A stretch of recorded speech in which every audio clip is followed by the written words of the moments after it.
എല്ലാവരും പച്ച കളറിലുള്ള 5 എടുത്തത്. അപ്പം ആ രീതിയിൽ എടുത്തിട്ട് ബാക്കിയുള്ള നമ്പേഴ്സ് ഷഫിൾ ചെയ്തിട്ട് അടുക്കി വെച്ച് എന്നിട്ട് എടുക്കുക. അപ്പൊ ആ രീതിയിൽ മിസ് കൊണ്ടുവന്നിട്ടുണ്ട്. അപ്പൊ മിസ് അങ്ങനെ എടുക്കാം.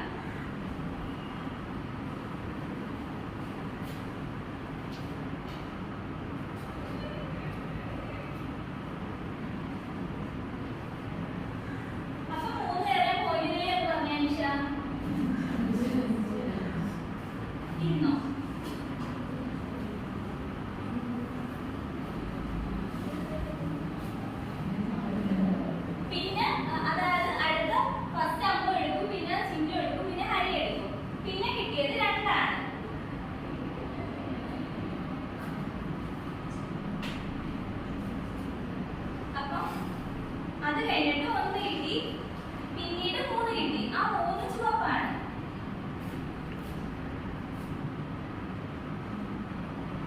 ഇപ്പൊ പോയിന്റിനല്ലേ പറഞ്ഞേ ഫസിയ? 7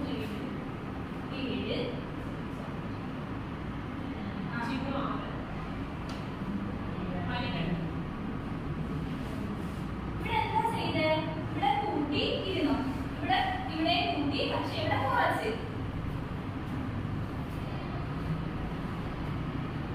അടുത്ത എടുത്തപ്പോ 1 കിട്ടി, പിന്നീട് ഇവിടെ 3 കിട്ടി, പക്ഷെ ഇത് ചുവപ്പ് നിറമായിരുന്നു. ഇവിടെ 3 കിട്ടി, അത് ചുവപ്പ് നിറമായിരുന്നു. അപ്പൊ ഇവിടെ എന്താ കിട്ടുന്നേ? എല്ലാവരും പറഞ്ഞേ.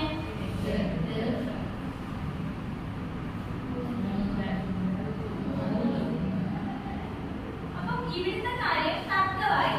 കാരണം നമ്മള് കൂട്ടാൻ പഠിച്ചിട്ടുണ്ട്, കുറയ്ക്കാനും പഠിച്ചിട്ടുണ്ട്, വലുതീന്ന് ചെറുത് കുറയ്ക്കാൻ പഠിച്ചിട്ടുണ്ട്, പക്ഷെ ചെറുതീന്ന് വലുത് കുറയ്ക്കാൻ നമ്മൾ പഠിച്ചിട്ടില്ല. അപ്പൊ തർക്കമായി എങ്ങനെ എഴുതണോ? അപ്പൊ എങ്ങനെ എഴുതാൻ പറ്റുമായിരിക്കും?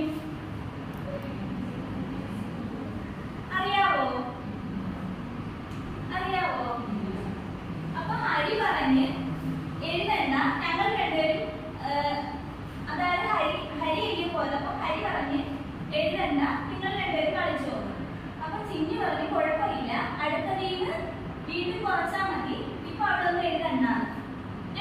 അപ്പൊ എത്ര സത്യത്തിൽ എഴുതേണ്ടത്? അപ്പൊ 1 കുറവാണ്.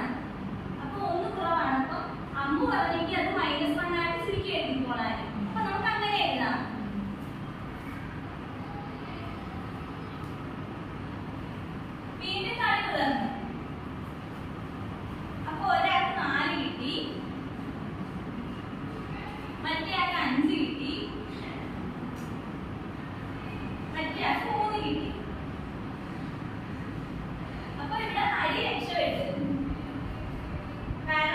അശ്വതിക്ക് പച്ചയാണ് കിട്ടിയത്. ഇവിടുത്തെ പോയിന്റ് എന്ന് പറഞ്ഞേ അമ്മൂന്റെ എന്ന് പറഞ്ഞേ അശ്വതി.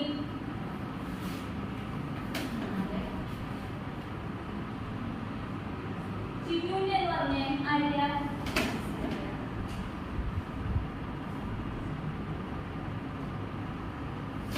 അപ്പൊ അങ്ങനെ കളി തുടർന്ന് പോവുക. അപ്പൊ നമ്മൾ ഇതുവരെ സംഖ്യാരേഖയിൽ വലത്തോട്ടുള്ള സംഖ്യകൾ മാത്രമേ പഠിച്ചിട്ടുള്ളത്. അപ്പൊ ഇനി ഇടത്തോട്ടുള്ള സംഖ്യകൾ പഠിക്കും. അപ്പൊ ഇവിടെ